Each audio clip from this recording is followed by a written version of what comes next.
आज मी तुम्हाला एक अशी गोष्ट सांगणार आहे जी ऐकल्यावर कदाचित तुम्ही काही क्षण शांत बसाल. कारण ही गोष्ट कोणत्याही एका माणसाची नाही. ही गोष्ट आहे त्या प्रत्येक माणसाची जो आयुष्यभर सगळ्यांसाठी जगतो, पण शेवटी कोणीही त्याला समजून घेत नाही. आणि एक दिवस तो शांतपणे या जगातून निघून जातो. पण जाण्यापूर्वी तो काही शब्द मागे ठेवून जातो. मी मेल्यावर जेव्हा माझा शेवटचा श्वास थांबेल आणि माझ्या भोवती लोक उभे राहतील, कोणी डोळे पुसत असेल, कोणी शांतपणे पाहत असेल, कोणी म्हणेल, अरे चांगला माणूस होता. पण त्या क्षणी माझ्या मनात एकच प्रश्न असेल, जेव्हा मी जिवंत होतो तेव्हा तुम्हाला माझी आठवण का आली नाही? जेव्हा मला तुमची गरज होती तेव्हा तुम्ही कुठे होता? मी मेल्यावर मला जाळू नका, कारण आयुष्यभर मी आधीच जळत होतो. लोकांच्या शब्दांनी जळलो, लोकांच्या अपेक्षांनी जळलो, कधी अपमानाने जळलो तर कधी स्वतःच्या अश्रूंनी जळलो. रात्री उशिरा सगळं घर झोपलेलं असायचं, पण मी जागाच असायचो. छताकडे पाहत स्वतःला एकच प्रश्न विचारत, मी एवढा वाईट आहे का, की मला समजून घेणारा एकही माणूस या जगात नाही? पण माझ्या आयुष्यातील सर्वात मोठी वेदना अजून सांगितलीच नाही. ती वेदना म्हणजे एकटेपणा. लोकांनी भरलेलं आयुष्य, पण तरीही मनातून पूर्णपणे एकटं. घरात सगळे होते, आई होती, वडील होते, नातेवाईक होते, पण माझ्यासाठी वेळ कोणाकडेच नव्हता. मी बोलायला गेलो की लोक म्हणायचे, तू खूप विचार करतोस. पण कोणीही माझ्या मनात काय चाललंय हे समजून घेण्याचा प्रयत्न केला नाही.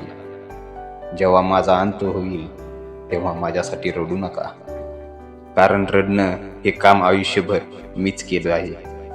कधी तुटलेल्या स्वप्नांसाठी, कधी लोकांच्या शब्दांसाठी. पण मी कधी मोठ्याने रडलो नाही, कारण या जगाला रडणारे लोक आवडत नाहीत. म्हणून मी हसत राहिलो, लोकांसमोर मजबूत असल्याचा दिखावा करत राहिलो, पण आतून मी हळूहळू तुटत राहिलो. माझ्या मृतदेहावर नवीन कपडे घालू नका, कारण आयुष्यभर माझ्या जखमा कोणी झाकल्या नाहीत. लोकांसमोर माझ्या चुका दाखवल्या, माझी थट्टा केली गेली, माझ्या चांगुलपणाकडे कोणी कधी पाहिलंच नाही. आज मी नसताना माझ्यावर स्वच्छ कपडे घालून सन्मान दाखवण्याचा प्रयत्न करू नका. जिवंतपणी जे प्रेम दिलं नाही ते मृत्यूनंतर दाखवण्याची गरज नाही. त्या दिवशी मला एक गोष्ट समजली, या जगात माणूस जिवंत असताना त्याची किंमत कोणी करत नाही. लोकांना त्याची आठवण येते फक्त तेव्हा जेव्हा तो कायमचा निघून जातो. तेव्हा लोक म्हणतात, अरे खूप चांगला माणूस होता. पण माझा एक प्रश्न आहे, हे सगळं जिवंतपणी का नाही सांगितलं? त्या एका वाक्याने कदाचित मी पुन्हा जगायला तयार झालो असतो. मी मेल्यावर माझ्या देहाचं ओझं उचलू नका, कारण आयुष्यभर ओझं मीच उचलत होतो. घराची जबाबदारी, नात्यांची जबाबदारी, सगळ्यांच्या अपेक्षा, प्रत्येकाला खुश ठेवताना मी स्वतःलाच विसरत गेलो. माझी स्वप्न, माझ्या इच्छा हळूहळू माझ्यापासून दूर जात राहिल्या.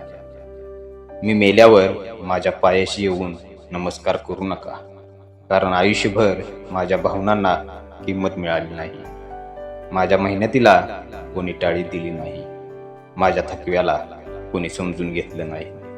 आज मी नसताना माझ्या पायाशी वाकण्याचं नाटक करू नका. जर तुम्ही हे शेवटपर्यंत ऐकत असाल तर कदाचित तुम्हाला आज एक गोष्ट समजेल. तुमच्या घरातही कदाचित असा एक माणूस असेल जो खूप शांत असतो, जो जास्त बोलत नाही, तो कोणाकडे तक्रार करत नाही, पण आतून तो खूप काही सहन करत असतो.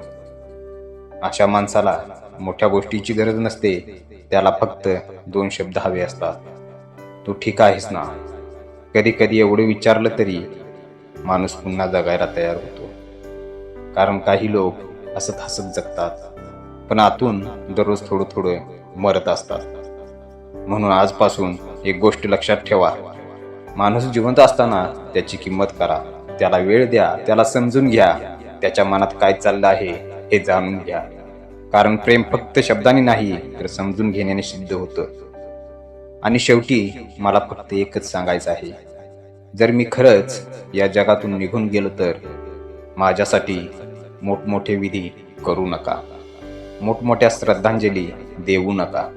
फक्त एवढं करा, ज्यांना तुम्ही आज दुखवत आहात त्यांना आजच समजून घ्या. ज्यांना तुम्ही दुर्लक्षित करता त्यांना आजच जवळ घ्या. ज्यांना तुम्ही गृहीत धरता त्यांना आजच प्रेम द्या. कारण माणूस मेल्यावर त्याच्यासाठी रडणं खूप सोपं असतं, पण तो जिवंत असताना त्याला समजून घेणं हेच खरं प्रेम असतं. धन्यवाद.